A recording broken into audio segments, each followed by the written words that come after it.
Hi friends! Oh my god. My voice is so gone and so shot. Is this even worth making this video?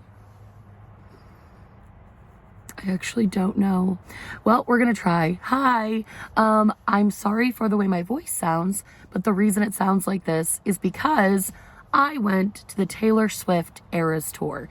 And I know this is not my usual type of content. Also, sorry I'm filming in my car. In my head, it was just kind of a vibe, like just like chilling in the car, giving you the lowdown. I was thinking about what I wanted to say in this video and how I wanted to make this video my entire drive home from Philadelphia. And I got home and I was like, oh, it's kind of like a vibe to film in my car. Maybe. If you're watching this, I decided it was a vibe. I wanted to just make this a more chill, casual video because I just wanted to tell you about my experience going to the Taylor Swift Eras Tour, my thoughts and opinions on the show, some tips and tricks or things you might not know. I will say right off the bat, this video is going to have spoilers for the Eras Tour. So if you don't want to be spoiled on anything, don't watch this video. I feel like to start off, I should say, I have been a fan of Taylor Swift since 2006. Like debut, Teardrops on My Guitar was the first song I ever heard from her. And I was instantly hooked, instantly obsessed, and have been a massive fan of her music for basically my entire life. Like, since I was 11 years old, I have been a massive fan of Taylor Swift. You guys probably know this if you've been watching for a while. Sometimes I do like reviews of her album or rankings of her albums, or my friend David and I ranked like all of her songs at one point. So I've been a fan for a super long time. I really love her. She's like my favorite artist for sure. And the way that I always tell people and like explain it to people is that she basically is the soundtrack of my life. Like all of the albums that she has put out always grow with who I am as a person as I'm growing. When Red came out, I was a senior in high school. 1989 was when I lived in Nepal, and that was when that album came out. Folklore and Evermore like got me through the pandemic quite literally, especially the tail end of things, and also really helped me with a lot of the traumas that I went through in life. Same thing with Midnights. I just love her music. It is literally, if my life was a movie, her music, all of it, would be the soundtrack. I know every song, obsessed. Anyway, if you know me in real life, you know I never shut the fuck up about Taylor Swift. And if you give me an aux cord, I'm gonna be playing Taylor Swift. Either that or All Star by Smash Mouth, but that's just because that song slaps. Anyway, when I found out that she was doing this Eras Tour, I was dead set that I was going to be going some way or another. I was one of the people who bought Loverfest tickets back in 2020. And there's actually a clip of me talking about that tour getting canceled and how upset I was about it. Because at the time, it was like during COVID, it felt weird to complain about something like a concert being canceled. But then I saw this John Oliver episode where he was like, allow yourself like 90 seconds to just bitch about something stupid that you're just like really upset isn't happening. And for me, it was Loverfest. Like I had pit tickets for Loverfest. I still am so sad that we never got to see what that tour would look like. I guess we kind of do, but like the Heart stage, like all of it. I'm still devastated we never really got to see what that was going to turn into. But the day those tickets went on sale, I was first in line. I bought my pit tickets. I was like ready to go. I was so sad when it didn't end up happening. I heard about the Eras Tour. I knew I was going come hell or high water. I was going to make it to that tour. First thing I want to talk about is the whole ticket buying experience, because I know everybody has opinions on this. I feel like I have a weird opinion because for me, it really wasn't that hard of a process. I know that might be annoying to some people because I know there are people who waited like 12 hours and didn't get tickets and it was like pandemonium. I did the Capital One pre-sale because I have a Capital One credit card. So I just did that. I waited probably an hour and a half in the like virtual queue, and then I bought my ticket, and it was pretty easy. It was not super complicated for me. Like I got my ticket pretty quick, and I also knew that I wanted to get floor seats because I have never been able to see Taylor Swift up close before. I did go to the 1989 tour, and I did go to the Reputation tour. For 1989, I was in like the lower bowl. I think it was like the second lowest bowl. I don't remember if I was in the 100 or 200 level. I was in one of the 100. I was either in a 100 or 200, but I was on like the very side of the stage where it was kind of an obstructive view. And then for Reputation, I was in the highest possible nosebleed you could possibly be. Like I was the top of the stadium, the very last row, farthest possible point I could possibly be from Taylor Swift. Both of those shows, still amazing. I hadn't an incredible time. But for this one, my biggest priority was getting floor seats because I just wanted to be like be able to see her physically, not just like a blob of her that I could see in the distance. Okay, that brings me to my first point and my first kind of recommendation, I guess you could say, for this tour. I feel like there's a lot of debate about what seats are the best on the tour. If the floor seats are the best, they're obviously the most expensive. If it's even worth it to do floor seats or if you should do upper bowl, there's like this kind of ongoing debate about it. And after being in all three positions for each different concert I went to, I was in nosebleeds, I was in lower bowl, I was on the floor. I've kind of done all of the positions that you could be in the arena. And I will say, none of them were bad. I know that sounds like really cliche, but truly, none of the seats were bad. I had a blast at every single tour I went to, and I wouldn't say that one seat was better than the other, but this is my recommendation. If you're like me and you just want to be physically as close as possible to Taylor Swift, go for it and get the floor seats if that's what you want to do. I will say there are disadvantages. The first being, if you're shorter, don't get floor seats. Like if you're a short person, you're not going to want those. It's not going to be fun for you. You're not going to be able to see anything. Everyone is standing. There's no sort of like riser effect happening. It's just like straight through a crowd. So if you normally go to concerts and you're on the pit and you can't see stuff, don't splurge on floor seats. Get the 100 bowl. The other downside is that you can see her very clearly when she's on like your side of the stage, but the stage is huge and she's running around the stage the entire time. So there are times when you don't have the best view of her and you have to kind of look at the screens anyway. Personally, I never looked at the screen. I just like stood on my tiptoes and made sure I could see her at all times. But there are moments where you're not going to see her. And the other thing that you miss when you're on the floor is a lot of the visual effects that happen. I was telling this to my friends, and I'll say this here too. The concert tickets for Taylor Swift are very expensive. Like my floor seats that I bought through Ticketmaster for the event were $700 each, and that's before fees. That is fucking crazy. There is quite literally no other artist in the world I would pay $700 for tickets for, except for Taylor Swift. So like, I understand that that's a crazy amount of money, but I was like willing to spend that money on this artist. However, they're very expensive. I do think though that the level of quality that she puts into her shows and the level of production is kind of unlike any artist I've ever seen. I go to a lot of concerts and I go to a lot of shows at varying price points. Like it really, from like, I've been to $5 concerts, I've been to $1,000 concerts. Like they're very different price points that I've been to. And the level of production and quality that she puts into her shows is really unmatched in my opinion. It's not just her standing on a stage singing. There's so much just like visuals, even in the crowd. As just a person in the crowd, you're a part of the show because she does the colorful light up bracelets. Even like you as an audience member are participating in the production of the show and what makes it so cool. There are pyrotechnics, there are fireworks, there are just so many cool things. And I say that because I don't think it necessarily justifies the ticket price, but it makes it feel a little bit better that you're getting like a show. It's also a 3.5-hour show, so, but I digress. What you're missing when you get floor seats is you're missing that production value a lot. I didn't even know that the runway and the stage she was on was able to light up and like do cool graphics until Mastermind, when they did an overhead shot of it on the screen. And that is one of the last songs in her set is Mastermind. For 3.5 hours, I was missing everything about the stage and the effects because of my seat. I didn't care because, like I said, my priority was to be as close to Taylor Swift as humanly possible.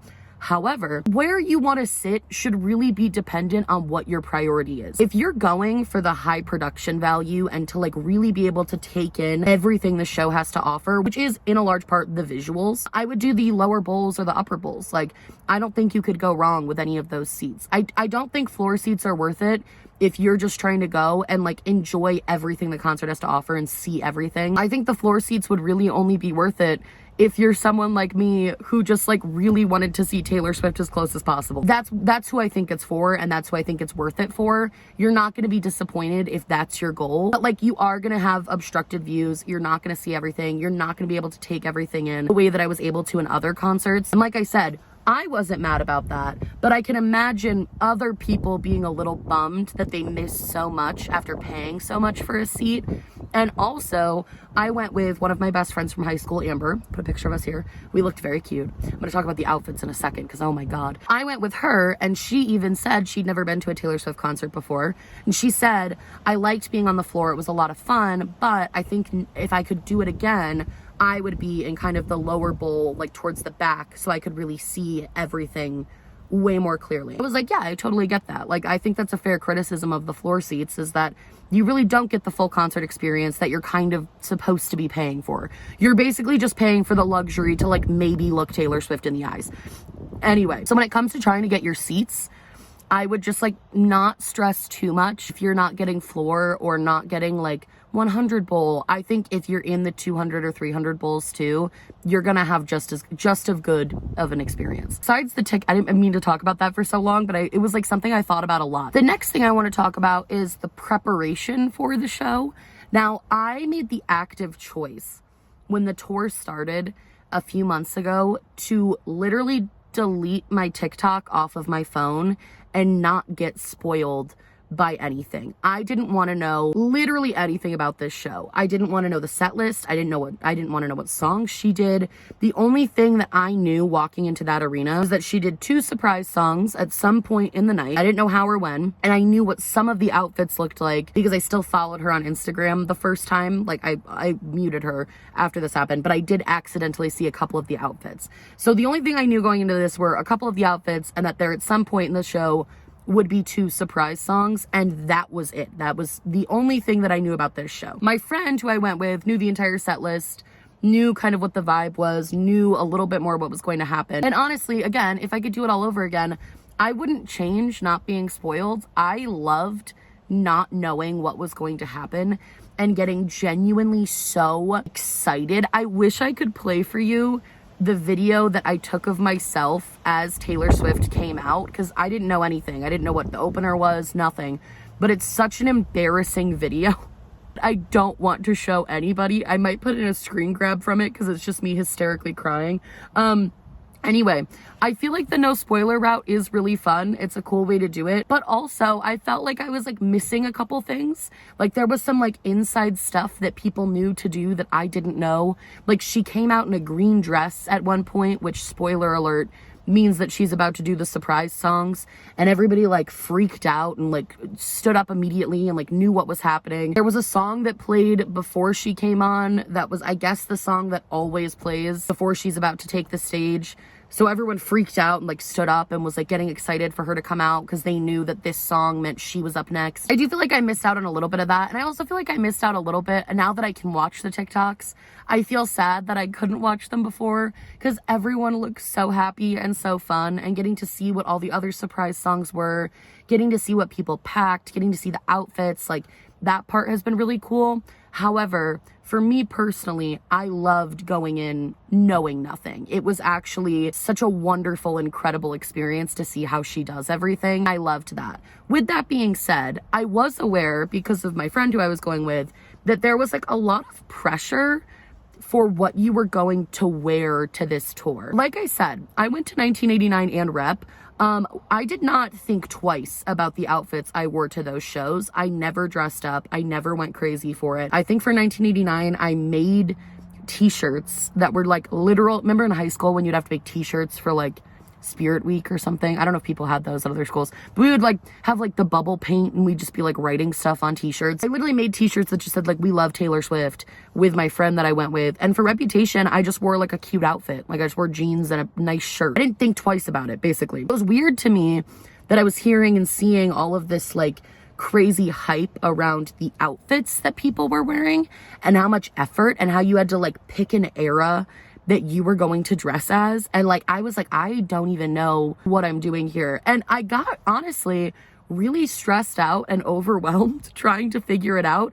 And I know my friend did too. And I'm sure other people feel that way. Like, it was weirdly a lot of pressure to have a really cute, fun outfit. And that was a little overwhelming.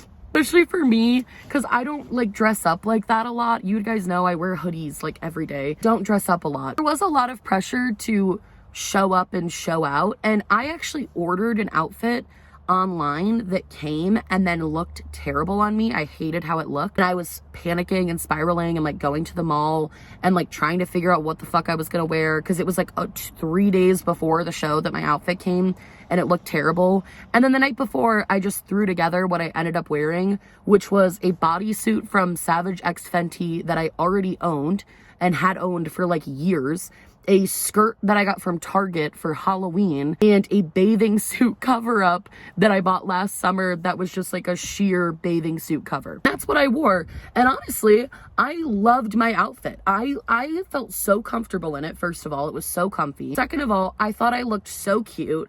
I thought I literally just wore like snake earrings and I was Reputation. It was all black. So like, don't stress yourself out too much about what you're wearing and what outfit you're gonna do, because at the end of the day, everyone looked so cute and so pretty and so happy. And like, it really, at the end of the day, it didn't matter that much. Like the outfit literally did not matter at all. It was just fun to like get dressed up with my friend. We did this whole thing where like we got ready in our hotel room before the concert and we were just like playing her music and like making friendship bracelets, and it was so cute and fun, and that part was fun. But the actual stress that I felt about trying to like level myself up to be on par with everyone who was doing these crazy outfits went away as soon as I got in the stadium, because it didn't matter. It was just, you're there to have fun and listen to the music and not to stress out too much about like what you're wearing or what era you're going to be going as. Like honestly, I just threw together a bunch of black pieces of clothing that I owned and called it Reputation, and that worked. I saw people there in just like white dresses and a cowgirl hat, and it was like debut, so cute. Wearing purple, your Speak Now.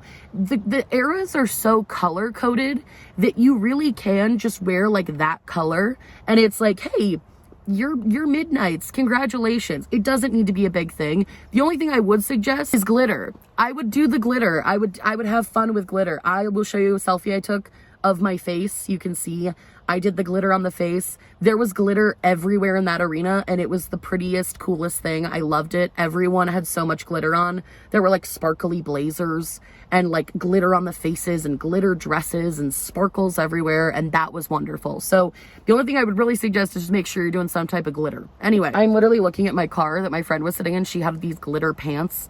And my seat is just covered in silver glitter still from the concert, but that's fine. The outfit thing, I wouldn't stress too much about. And also, this might just be a me thing. So my friend that I went with, Amber, is a big planner.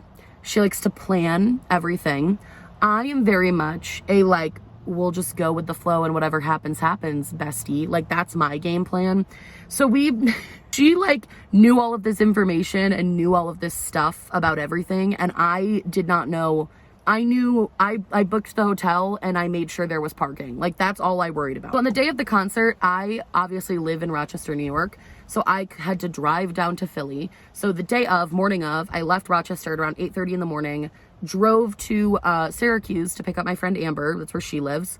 And then we drove to Philly the same day. We got to Philly at like 3, which is right when we checked into our hotel, got ready at the hotel, and left the hotel at 5. Now, this is a little tip if you have to travel outside of the state, or like you have to travel somewhere kind of far away and you're gonna need a hotel. When we were looking at hotels initially, we were looking at hotels in Philadelphia. Those hotels were, I'm not kidding, $500 to $700 for one night. That's fucking crazy. I'm sorry. I'm not doing that. All of the Airbnbs were crazy expensive. I understand the whole like supply and demand thing. Like I know that hotels raise prices for events like this. It makes sense. People need a place to stay. Like I get it. But personally me, I'm not doing that. Like that's not happening. So I was kind of panicking because I was like, I'm not paying $700 for one night in a hotel. Like that's insane. And also a lot of them were basically sold out at that point as well. Like there really weren't a lot of even options. Even if I wanted to pay that much money, there wasn't even really an option to do so. So I had the idea that we would look like, I think we ended up staying about 30 minutes outside of the stadium, away from the stadium, outside of Philadelphia. And we only ended up paying $150 before fees for our hotel room, which was way more reasonable to me. Still kind of a lot, but like way more reasonable than $700. And really all that did was add an extra 30 minutes on each end of the trip, which for me was worth saving $700. So if you're really stressed out and like freaking out about hotel prices for the city you're going to, literally all I did was go on Google Maps and zoom into the city and then zoom out a little bit and see what little towns were surrounding it. And then I picked a little town that was like 30 minutes away, and then I looked for hotels there, and they were substantially cheaper. So especially if you're driving and not Ubering to the concert, which I'm going to talk about that in a second, you should be driving. I would recommend, if you're stressed about paying those prices, just looking at other towns and seeing if you can find a better deal somewhere that might be a little bit farther away. It is a little annoying to have to drive that far, but I promise it was so worth the cost. Anyway, we left our hotel at 5. The concert started at 6:30, technically. That was the openers, when the openers started. We had for our openers Gracie Abrams and Phoebe Bridgers. I actually didn't see Gracie Abrams, but I did see Phoebe Bridgers, which that was like my intention anyway. I wasn't super I wasn't super upset I missed Gracie Abrams. I know she's really good, but I wasn't like devastated about that. I really wanted to see Phoebe Bridgers though, because I've seen her live before and I think she's incredible. So we did get to see her set, but we ended up we left at 5. With like traffic and everything, well, probably a little after 5 now that I'm thinking about it, because it was 5 o'clock and we were like, oh shit, we have to finish making our TikToks. That's another thing. Make the TikToks, take the pictures, take the videos, document this whole thing. You're spending so much cash and you're like putting so much effort in. Document everything. Like, don't feel weird or silly for like making a transition TikTok. Do it. Have fun. Anyway, probably left like a little after 5. I ended up parking right around 6 o'clock. We did not experience anything crazy getting into the concert in terms of parking and traffic or anything like that. Like, we really did not have a lot of issues with that at all, actually. There was really no issues with that. I don't want to speak too much to that, honestly, because while our experience was really good, we literally got in there pretty fast and there was a parking lot open. It was only $35 to pay for parking. It was about a 10-minute walk to the stadium from the parking lot. It was literally a parking lot for like another stadium that was right next door. While we got really lucky with all of that, I don't want to speak too much to that because I don't know if it was just because our stadium is really good and it was like really on it with the parking stuff, because it was a really large stadium. They're probably used to that volume for like Eagles games and stuff. I don't know how it's gonna be, but we probably cut it way too close with when we left, if I'm being honest, because if we had experienced more issues with traffic or couldn't find parking, there's literally leaves just blowing in here. If we had experienced issues with parking or with traffic, we definitely would have been way more late to the show. So I would give yourself plenty of time to get there. I really would go much earlier than we did. We were just kind of on a time crunch and like not getting ready fast enough. That was the big, and I was still like trying to make friendship bracelets last minute. Like, that was the reason we were a little bit later. It did work out for us, but I would recommend probably if you're like traveling from a hotel, leaving around like 4 and really giving yourself time to get there and get situated and park. The other thing was a lot of people were like tailgating and pre-gaming in the parking lot. People brought chairs and they were sitting by their cars and just like hanging out, blasting Taylor Swift music. So even if you get there really early and you don't want to go in the stadium yet, you can literally just hang out outside. Like, people were having parties basically outside. It was very cute. We did not have time to like party with people, but we were basically running into the stadium at that point. But we got in there around 6:30-ish. It's like right around when we got in, and we immediately had to go to the bathroom. And I also vowed I was not going to go to the bathroom during Taylor Swift's set, and I did not. I'm very proud of myself for that. But we immediately went to the bathroom, and honestly, again, I don't know if I just got very lucky with the stadium we were at, so I don't want to like say this and then be wrong if it's not your experience, I guess. My experience with the stadium was not bad at all. Like, the bathroom line was a little long. I probably waited, 10 minutes to go to the bathroom. But considering how many people were there, I really didn't think that was that crazy or that bad. I also saw the kid from TikTok who does the Bejeweled dance in line for the bathroom, and I almost said hi. I didn't want to be weird, so I didn't say hi, but we didn't have a problem with the bathroom lines. Like, that was honestly fine. The like drink and food lines were kind of crazy, and also the prices for everything was obscene. I ended up getting water. It was like $8, and for some reason they poured a Dasani water bottle into like a big cup that was like an open top cup, which was very confusing. I literally told the man, I was like, I could just take the bottle. And he was like, we can't do that. I don't know why. I'm sure there's a reason. I don't know why they couldn't just give us the water bottle. Like I said, we were the floor. We were section 13, which I kind of did on purpose. And we were actually right next to where they put the VIP tent, like where they put the celebrities. And on our night, we had Jennifer Lawrence and Nicole Kidman, Keith Urban, and apparently Bo Burnham was there Pretty sure he like snuck in the end and then just like made himself scarce because I didn't really see him. But Nicole Kidman and Keith Urban were there with their kids. Jennifer Lawrence was there having a blast. And it was kind of cool. I actually got really good pictures of them. I wasn't trying to like rush them. I did try to get a selfie with Jennifer Lawrence because she was taking selfies with people for a minute. But everyone was like shoving into everyone in the line. And there were like little kids getting pushed up against the barricade for the VIP. And I was like, this is a lot. So I gave up on that dream. But I did get some cool pictures of them. That was just kind of cool. I never thought I would see Nicole Kidman or Jennifer Lawrence in my life. So that was just like a fun little thing that happened before the show started. I also guess them being there hard launched Bo Burnham and Phoebe Bridgers dating, which I think is hysterical. But anyway, I'm trying to think if there's anything else I wanted to say about. Oh, if you do have floor seats, just go straight to the pit. They have their bathrooms there. They have bathrooms there. They have drink stations set up all in the pit. Like, just go straight to the pit. Just get all your stuff there. The lines are way, way, way shorter. They're still a little long. Definitely way shorter than if you're up in like the upper bowls. Just go straight to the pit. That would be my advice. Also, make sure you check your stadium's bag policy. I saw people getting turned away because they didn't have clear bags, even bags that were like this big. So just make sure you check that. Luckily, Amber brought a clear bag. I brought nothing. I just threw my wallet in her bag and called it a day. So the show started. The show is 3.5 hours long. It is a very, very long show. If you're crazy like me, you're not even gonna notice the time going by. I was just living my life and I was literally just felt like I was in the best day of my life. But it is a long show and it does wear on your feet. I cannot recommend strongly enough wearing comfortable shoes. I literally wore sneakers. You have to. You cannot stand for that long in heels. I don't care if it ruins your outfit. The amount of people I saw hobbling out of the show in high heels made me so sad. The amount of barefoot people I saw leaving the stadium, I understood. It's a long show, and honestly, you kind of have to stand for the whole thing if you want to see anything, because everyone around you is standing. You can't really sit down. The way she does the tour is she broke it up into eras. So each section, she will so the first section was like the Lover era, and she sang all of her songs from Lover. She did an outfit change, and then it was like, this is the Folklore era, this is the Evermore era, and that was super cute. As far as the concert itself, I don't even think you would have to be a massive Taylor Swift fan to enjoy this show. It is so fun and fast-paced and upbeat. There's a perfect mixture of like lighthearted, fun, silly songs with the more serious songs. If you're like me and you're a mega fan, like getting to scream lyrics like "she would have made such a lovely bride, what a shame she's fucked in the head" as loud as you can with a 70,000 other people was literally a spiritual experience for me. She did a lot of songs that I would have expected her to do. Like she did the 10-minute version of All Too Well, Shake It Off, Blank Space, Bad Blood. I kind of expected all of those songs, but I found that especially in the Folklore and Evermore eras, she did songs that I really was not anticipating her to do or to ever see her do those live. Her doing Tolerate It during the Evermore set was gut-wrenchingly devastating for me. I did cry I cried a lot. Anyway, that was devastating though, but it was wonderful to see. I would have never thought she would pick that song. And also the visuals for that song are stunning. Also does My Tears Ricochet, which again is like just a hauntingly beautiful song and is so stunning.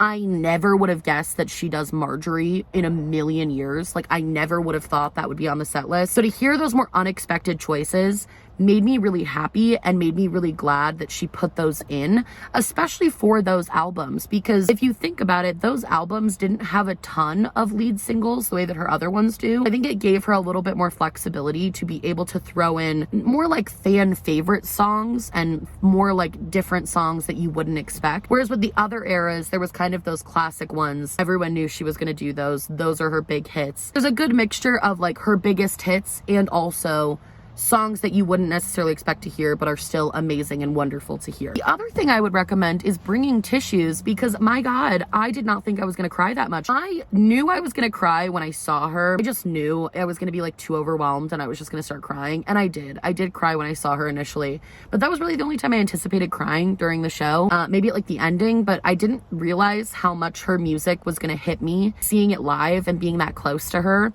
especially the Folklore and Evermore songs, because for me, those songs, they like, again, soundtrack to my life. When I was going through hard times, I always listened. I'm gonna cry thinking, I don't know why I'm so emotional. Jesus. I like literally think about those songs and I get so emotional, and hearing them live and just like being around all of these other people who also loved and appreciated these songs. It was just such a beautiful thing to experience and witness. I was so happy I got to be a part of that.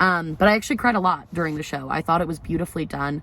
Again, everything is so well done. The production value is so high. And the other thing I want to talk about is the surprise songs.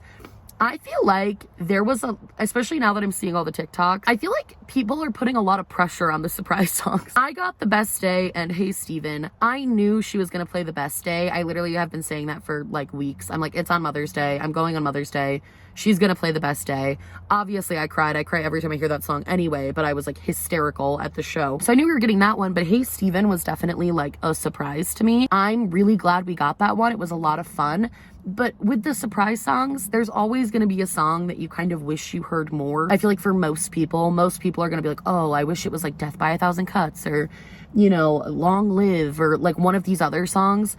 I just like tried to enjoy it for what it was. Like, I remember listening to Hey Steven when I was like 14 years old in my dad's car because we had the Fearless CD in there, and it just brought back all those happy memories. Like, enjoy the surprise song. It's not the end of the world if you get like a lame one. I feel like people label them as like good or bad.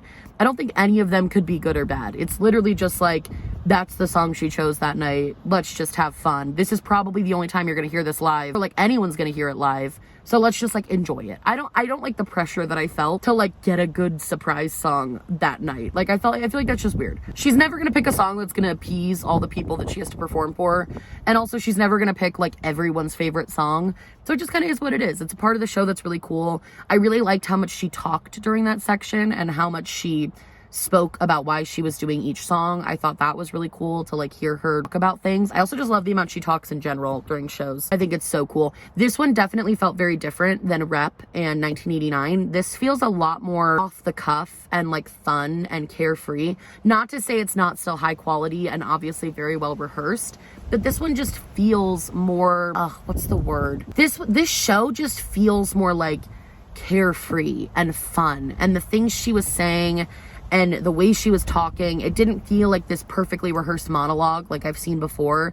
It felt more like she was just talking about things she wanted to talk about in that moment. Like she mentioned the whole mother is mothering thing, which is so funny that she knows what that is and like talked about it. But stuff like that, like it's just fun to be around her and experience that type of stuff. So just take it for what it is, especially if you're going as like a really big fan like me. Just like don't stress about the outfits and everything needing to be perfect and like all the bracelets and don't stress about that stuff. Like it's part of the show and it makes it fun, but at the end of the day, the most fun part is going for the music and hearing her sing those songs, and not only hearing her sing them, but being in a stadium surrounded by other people who also love and appreciate this music as much as you. Hi, it's a couple hours later. I just stopped recording because I didn't anticipate that part of the video taking me so long to film, and I had to go do something. This is like a minor update if you guys care, but one of my best friends passed away a couple months ago, and every week we go to the cemetery and like bring flowers and hang out, my group of friends. So I had to go do that. So sorry if I look redder from crying and a little bit more rough, threw my hair up in a different way, but anyway, we're back. Taylor Swift, let's keep talking about it. So I watched the end of that last clip. I left off saying just like enjoy the show for what it is, and I still wholeheartedly agree with that. But now I kind of want to talk about some other parts of the show that I feel like are just important to know. I went in with the full intention of just not buying merchandise at the stadium. I knew that lines were probably going to be crazy, and also as a plus size gal, I kind of figured they weren't going to have stuff in my size anyway, or if they did, it was going to be sold out. So I was going to wait in that line and like not even be able to get anything. And also I really I'd seen online the like blue crew neck, but my friend on the way down is in like this Facebook group, and I guess somebody had told someone else in the Facebook group that those crew necks were not going to be available till at least June. So I was kind of like, okay, I'm not super gonna try to get merch here. I'm just either gonna buy stuff online later or, you know, figure something else out. My sister lives in Chicago, and I know that they do the merch line for people like outside of the stadium. So she had also offered, if I couldn't get anything, to go to the merch site in Chicago, mail it to me. So I had like options for merch. Wasn't super stressed about it. Also, we got to the stadium kind of late, so I just like wasn't super pressed about trying to get that. However, as we were leaving the stadium, the first thing we did that I still think was pretty smart was obviously when you're leaving, there's that huge rush of a crowd and you're going to be standing in a line just to get out of the physical stadium. So we kind of just sat there for like 15 minutes and just like sat in our seats and chilled for a few minutes and then waited until the line dispersed. We had the intention of trying to get a picture in front of the stage before we left. But as we started walking up to the stage, that was when security started screaming at everyone to leave. There's a funny selfie of me trying to take a selfie with the stage with Amber, and the look on my face was a little annoyed because the security guards were being a little rude for like really no reason. I don't know why they were like screaming at everyone, but that was a personal choice that they made. So anyway, we were ushered out. We didn't get the picture with the stage, but like whatever. I don't really care that much. But as we were walking out, I saw that there was a merch booth still open, and Amber said, oh yeah, they're open until 30 minutes after the show. It was only like 20 minutes after the show, and there was maybe 5 people in line. Like it was not like a line for this merch booth. So I was like, Amber, why don't we just go up and like see what they have? Like if they have something we want, we only waited for like 5 minutes and like, you know, we'll get it. And if they don't, like whatever. We walked up and they did have these hoodies available, which these were my second choice after the Blue Midnight's crew. I also kind of wanted the black t-shirt, like the tour t-shirt, but I wasn't sure if I was gonna be able to get that. So we walked up and I saw that they only had those things left. Everything else from the merch was like gone. They only had hanging up what they had left. So I asked, I was like, hey, like, do you guys have any of the white hoodies, and like what size do you go up to? And they were like, we literally only have 3 extra larges left. Normally I would get a 2X, but I was like, 3X will work. It's a little big, it's like a little oversized, but I love that in a hoodie. I enjoy an oversized moment. So I got the 3X in the hoodie. They didn't have anything that Amber wanted in her size, so she didn't get anything. But I guess my point is, if you are like not really caring about buying merch there and you happen upon a short line, just see what they have. But if you really want merch at this place, don't go after the concert, because they had really nothing left. They had like the black hoodie and the black t-shirt, and then they had these hoodies only in a 3XL. So it kind of worked out for me. Similar again to like the parking and like the walking in situation. All of that worked out for me, but like I wouldn't recommend doing it that way, if that makes sense. Like, I wouldn't recommend, if you really, really want a piece of specific merch, waiting until the end of the show, because they really had basically nothing left. I just got very lucky. The other thing I will say is, because we parked in a parking lot that was close to the stadium, it took us a few minutes to get back there, and also just to figure out where we had parked in the sort of context of like where we were when we got out of the stadium, because obviously where we walked in was not where we walked out. We had to kind of figure that out, so it took us a minute to get back to the car. And also where we parked, because we were kind of late, was in like the very last row of parking they had in that parking lot. So we were like all the way in the back. And honestly, here's my tip. If you're driving, and I'm going to talk about Ubering in a second, but if you're driving, you're gonna be waiting to get out of that parking lot. Like, you're going to. It just if you know that ahead of time, I feel like it's less stressful. I don't know why people were freaking out so much, because there was literally the 70,000 people in the arena, plus the like tens of thousands that were standing outside, all trying to leave at the same exact time. You're gonna be waiting. What we did, and what I would recommend doing, is number one, bringing comfortable clothes to change into. Taking off my bodysuit and skirt and putting on this hoodie was the best thing I've ever done in my entire life. I was so comfortable. And also bring like water and snacks. We were super dehydrated after the show, so we were just like chugging water bottles. We had like Cheez-Its and Tostitos to eat. Like, we literally just like had food and we're just like hanging out in the car. We didn't even try to get into the line until it started moving a little bit more. And honestly, it ended up taking us from the time we got in the car to getting out onto like an open highway away from all the traffic. It took about an hour to do all of that. So at like 1:15 in the morning, we finally got on the road, but we knew that was going to happen, and we were also a little prepared. Like, we did have stuff going on. And also it was kind of fun because we just spent the whole time we were just sitting in the car, like talking about the show and like debriefing on everything. And because you're literally sitting parked in a line for so long, we just like watched all our photos and videos, and I got this cool photo of my friendship bracelets. Like, it was kind of nice if you just treat it as like an extra part of the concert. Like, it's really just a debrief on everything. I personally would drive to that type of concert any day over Ubering, and I'll explain why. When I went to see Reputation, me and I was with my boyfriend at the time, we went together to Reputation, and we Ubered, because we didn't want to have to pay for parking and we didn't want to deal with parking. We knew it was going to be a disaster, and we were like, we think Ubering will be easier. We could not have been more wrong. In terms of getting there, it was much easier. We got dropped off right at the front of the stadium. It was like super easy for us. Like that whole process was fine. Getting home was an absolute fucking nightmare, and I will never do it again. I literally won't Uber to concerts now because of this experience. Most stadiums have a specific Uber pickup spot that you go to get your Uber, which does make a lot of sense. But the problem was every Uber driver kept canceling on us because they like were so far back in line that they just wanted to wait until they got closer to actually get someone. Getting an Uber in general was taking like 45 minutes to 2 hours. During this particular day, the Reputation tour, both of our phones were basically dead. We had about 5% of phone battery between the two of us, because in my head I wasn't thinking about the fact that I had an order an Uber and it was going to take 7 hours when I was like filming the concert. So both of us had basically no phone battery, and we were very close to just being stranded at this arena in Washington DC. I've heard it's a similar issue for the Eras tour, is that the Ubering situation is just a nightmare to deal with. Obviously, if you're going and you're gonna be like drinking, get an Uber, but make sure you bring a power charger for your phone. I literally waited at the DC arena for Reputation for 2 hours for an Uber. Don't bank on your phone battery being that good. It's not that good. Definitely, if you're going to be Ubering, bring an external charger for your cell phone so you're not shit out of luck when it's time to get the Uber home.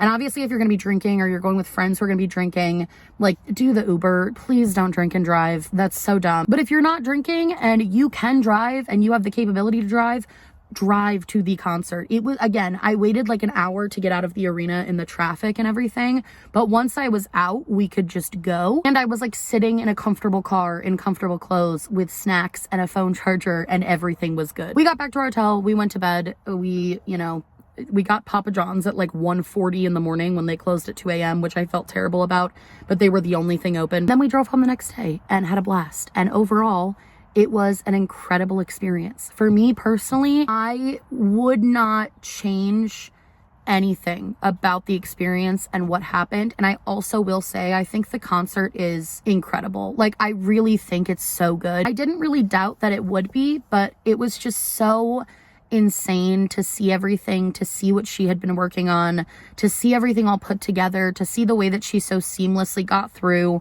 so many albums that she was covering on the course of this tour. There is like very little that I would have done differently or changed about the experience. I think the whole thing was incredible. So yeah, I was really excited. I hope that you guys are like, if you're going or if you're watching the live streams or like anything, let me know what you think about everything, what you think of the show, what you think of everything to do with that. Like, I'm so curious to know what everyone's thoughts are. And yeah, if you guys have any tips and tricks from like your particular nights or your tours, leave them in the comments below. I'll be interested to hear what you guys have to say. And yeah, I love all of you. Thank you for watching this video. Again, I know it was a little bit different than my normal content, but I just wanted to talk about the experience because it was a lot of fun. Just wanted to share about it. So thank you guys so much for watching this video. I hope you liked it. If you did, please like and subscribe, or just subscribe, or do neither. Honestly, just so happy you're watching. Thank you so much for being here. Go ahead and check out my social justice spotlight and other social medias down below. I love you guys so much, and I will see you in the next one. Bye. Hopefully my voice will sound better. We can only hope.